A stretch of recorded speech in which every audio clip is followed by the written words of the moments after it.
So you're probably thinking that I avoid foods like cake at all costs so that I can stay in shape, right? Well, you're wrong, because the truth is, you don't have to eat nothing but boring, bland foods and constantly starve yourself just to get in shape. Because cutting out foods that you enjoy and overly restricting yourself will get you nowhere. So believe it or not, you can have that occasional slice of cake when you want one and still see incredible weight loss results, and sometimes you can even get better results from this approach. And there are two keys to success that allow you to indulge from time to time. The first is moderation. Look, a slice of cake or a pizza here or there is not what causes weight gain. It's the consistent consumption of these kinds of foods to the point where it becomes a habit. So it just comes down to balance, okay?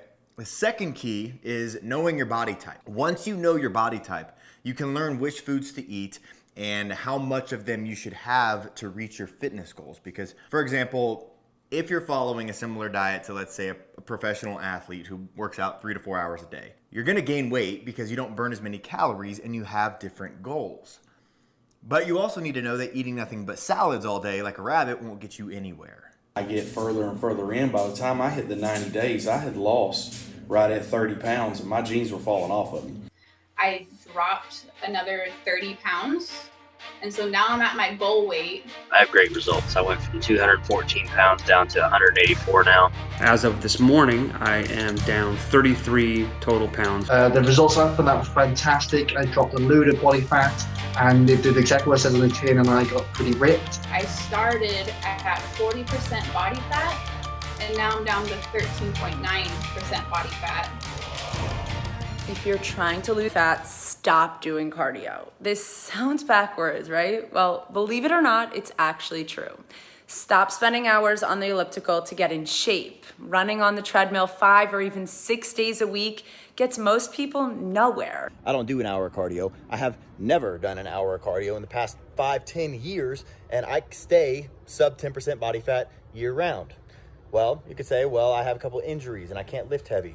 You don't have to lift heavy to get in shape. You can say, well, I can't stick to a diet because I'm always hungry all the time. You can follow diets where you're not hungry and you're eating your favorite foods. You can say, I'm not in shape because I don't know who to listen to. I don't know even what to do.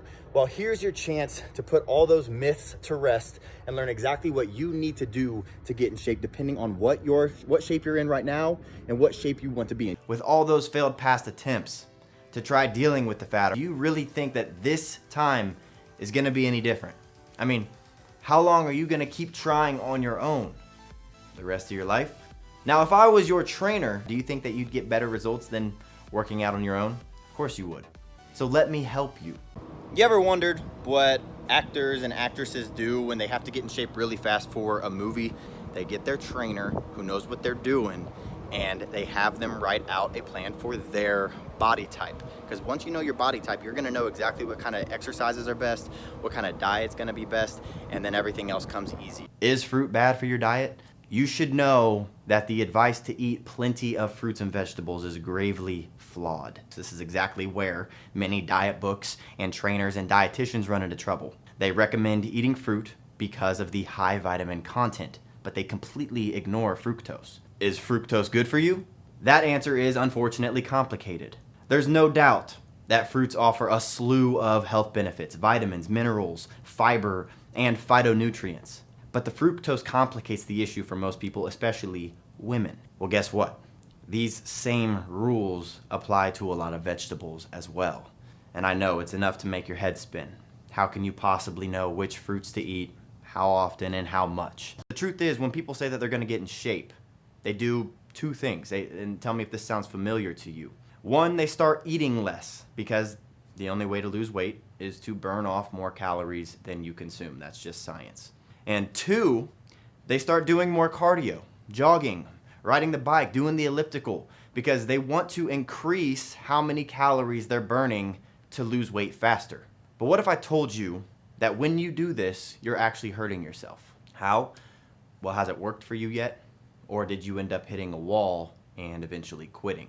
Click the link on this video and take my body type quiz. When you click it, it'll take you to a quick 30-second quiz where you'll answer just 6 easy questions. And after answering those 6 questions, we don't need your email or any information from you, but it will take you to a video where I explain why these things don't work and the 3 most important things to do in order to get into better shape. So click that link and I'll see you in a second.